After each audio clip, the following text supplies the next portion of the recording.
Hello Technolovers.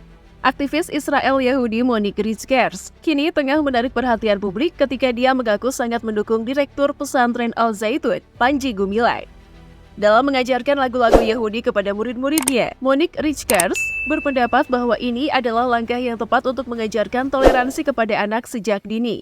Selain itu, menurutnya Indonesia merupakan negara dengan penduduk yang majemuk. Lantas, siapa sosok Monique Rijkers ini? Penasaran kan? Yuk langsung saja kita simak ulasannya berikut ini.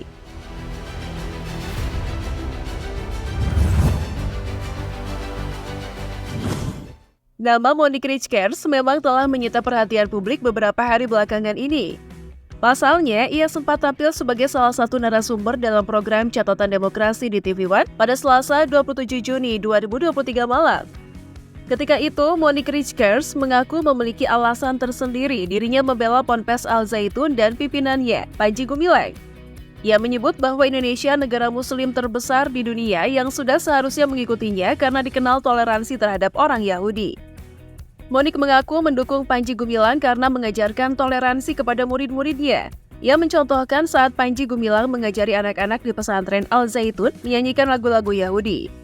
Menurutnya, ini merupakan langkah yang baik untuk mengajarkan nilai toleransi kepada anak. Ia menyebutkan negara seharusnya menghargai keberagaman yang ada di Indonesia dan harus menanamkan toleransi kepada generasi muda sejak dini. Monique bahkan mengungkapkan bahwa pesantren lain harus meniru apa yang dilakukan Panji Gumilang. Ia menyarankan agar pesantren lain di Indonesia juga memutar lagu-lagu dari Yahudi dan juga dari negara non-Arab lainnya. Waduh, gimana menurut kalian nih Technolovers? Meresahkan gak tuh? Coba kita lihat profil Monique. Monique Rijkers merupakan seorang aktivis Israel dan Yahudi yang memang cukup dikenal di media sosial. Monique Rijkers lahir di Makassar, Sulawesi Selatan, namun belum ada informasi yang pasti mengenai tanggal lahirnya. Ia diketahui bermarga Rondonuwu, Mandagi, dan menetap di Jakarta.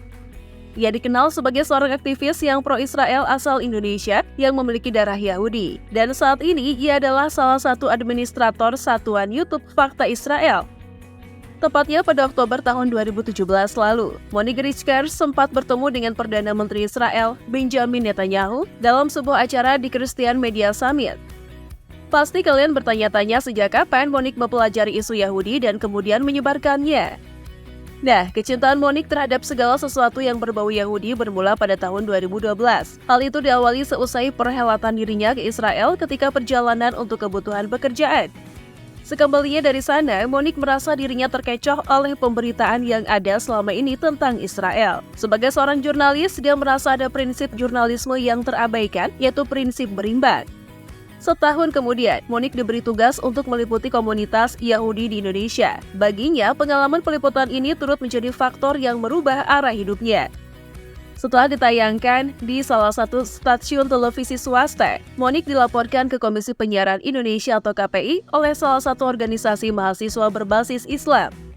Atas semua itu, setelah melanglang buana selama 16 tahun di dunia jurnalistik, akhirnya Monique lebih memilih untuk berjuang bersama Hadassah of Indonesia untuk mengedukasi masyarakat Indonesia mengenai topik yang menurutnya sangat sensitif dan sedikit orang yang berani membahasnya.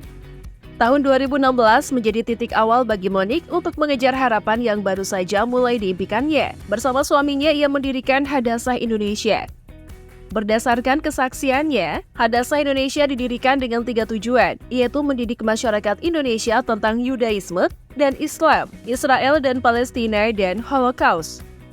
Monique menilai dengan membuka dan menjalin hubungan diplomasi dengan Israel, Indonesia sebenarnya bisa menjadi mediator perdamaian antara negara tersebut dengan Palestina.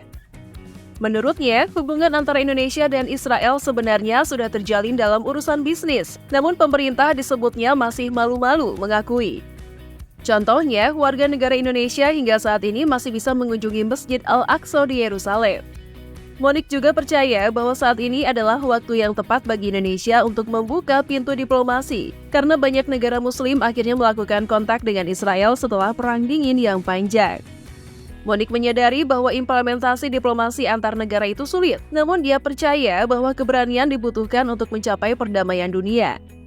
Tentu saja, diplomasi yang diharapkan tidak dilakukan secara langsung dengan membangun masing-masing kedutaan di wilayah Indonesia dan Israel, namun dapat dilakukan terlebih dahulu melalui kerjasama. Ia menyarankan agar Indonesia belajar tentang pertanian dan peternakan dari Israel agar impor dapat ditekan atau bahkan ekspor pangan dari Indonesia dikurangi. Hal itu misalnya Indonesia bisa belajar dari Israel yang bisa mengelola pertanian di lahan kering gurun pasir. Bahkan menurut Monik nih, 70% susu Indonesia masih impor. Padahal Indonesia bisa belajar memiliki sapi perah dan mengolahnya sendiri seperti Israel. Selain itu, Indonesia juga dapat belajar banyak dari teknologi informasi untuk menjaga keamanan nasional dari ancaman terorisme. Atau yang gampang dilihat, Monik menambahkan Indonesia bisa menarik wisatawan mancanegara dari Israel untuk menikmati wisata Indonesia.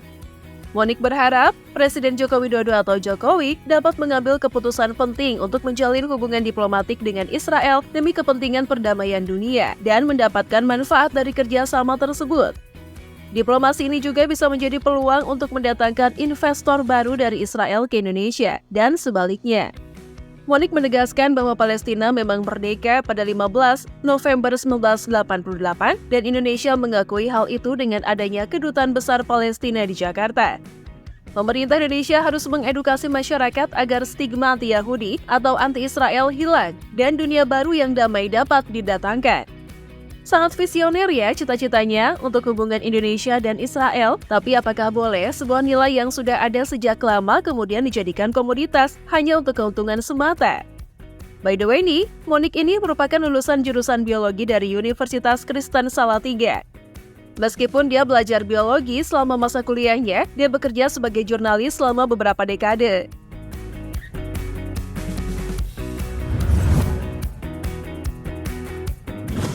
Itulah tadi ulasan mengenai sejumlah profil Monik Richkers, aktivis Yahudi yang dukung Ponpes Al Zaitun. Monik bahkan kabarnya nih memuji sosok Panji Gumilang sebagai sosok sempurna yang menjunjung tinggi toleransi saat ini. Gimana menurut kalian Teknolovers? Coba berikan tanggapan kalian di kolom komentar ya. Oke, sebelum meninggalkan halaman, jangan lupa like, komen, dan share video ini. Thanks for watching and see you!